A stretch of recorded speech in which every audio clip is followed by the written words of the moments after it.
What a great pitching job today. After giving up a 2-run home run, I think one hit out of the next 13 batters.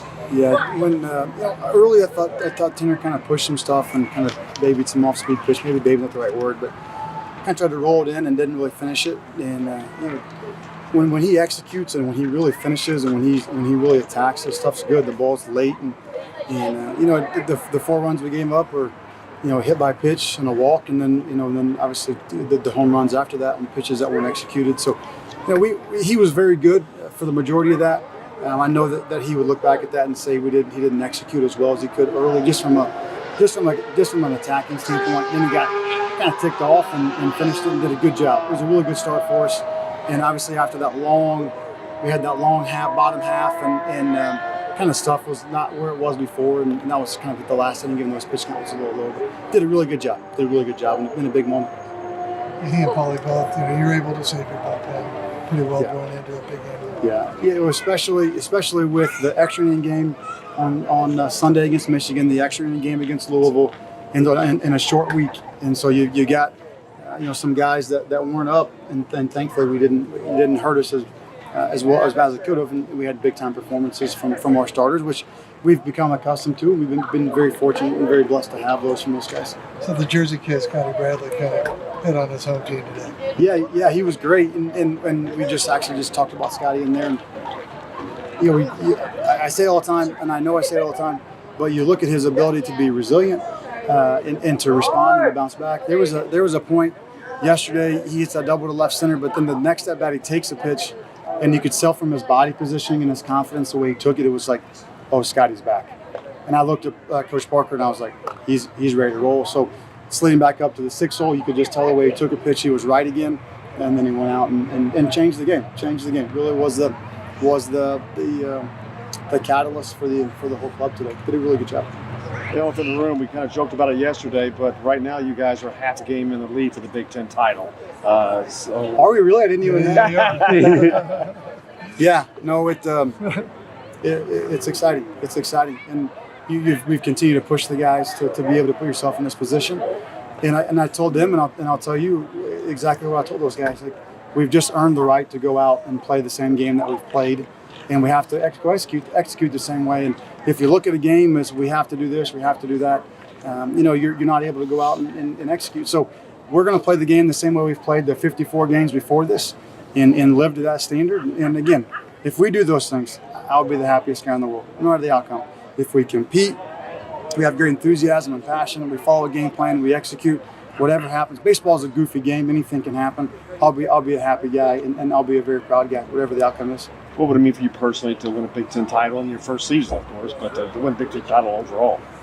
I would just be really happy for the boys, and I really mean that, because they've gone through a lot in the last year, and it's exciting for me to get to come home, but also they had a coaching change. They had a couple guys that are all conference players that have been out for the majority of the year, for their teammates, just for everything that they've been through. To be resilient and to go and to be able to pull it off would be a great feat. And then honestly, I would be so happy for the Indiana baseball community, the one that I grew up in, and the one that it means so much to me and our staff to represent Indiana the right way, and the people that love this place the right way. And it's always fun to win a championship. I've been fortunate to be a part of a lot of them. But you get most excited for all the people and the families that poured their entire lives into these boys, and the boys that poured their entire lives into this kind of a season. So that's what will go through my mind if that were to happen. And again, we'll go play it out, and if it doesn't, and we go out and play the way we should, I'll be just as happy as if we did. You broke the school record today with home runs and back to tops of the country. Mm-hmm. It's been pretty much a theme all year long. Yeah. It's been a driving force for us, obviously. But you look at the balls that go out for us today. Gorski's ball is a little bit high, and I guess Grant's is a little bit, but most of those balls are just line drives. And it's the same as Justin Walker's ball last night, and Justin Walker's ball down the right field line. And if you get your body right, you take care of your body. You get your swing right, which is a big part of it, right? You have to get your swing in a position to be able to create that bat speed and then control that bat speed. And then the final piece, and I want to make sure I say this, our offensive approach today That's what it looks like. That's what it looks like. That's what, when everyone asks, like, what do you mean by offensive approach? What do you mean by game planning? That's what it looks like. We had a couple strikeouts late, but 10 strikeouts to 8 walks. You drive the ball to the big part of the field. We put in a very specific game plan, as we have all year. And you watch us execute a game plan like professionals. That's what we did today. It was absolutely professional. It was suffocating. And we scored 1 run in the first. We scored 1 run in the second. At the end of the second inning, he's at 53 pitches. He's at 53 pitches. You don't score crooked numbers on one of the better arms in the league, which is what he was coming into this, in the first 2 innings without an error or a 3-run pump.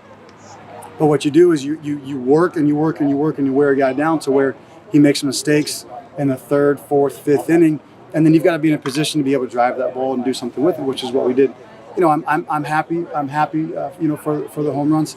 You know, at the same time, the offensive production that the programs that we've been at has always been very high, and it will be very high here, and it is now, and we'll be moving forward. But you know, it's the system, it's the process, it's the work, and the outcome, and the results take care of themselves. And I'm happy for that, especially because my dad was a hitting coach here, so I got him on that one. So.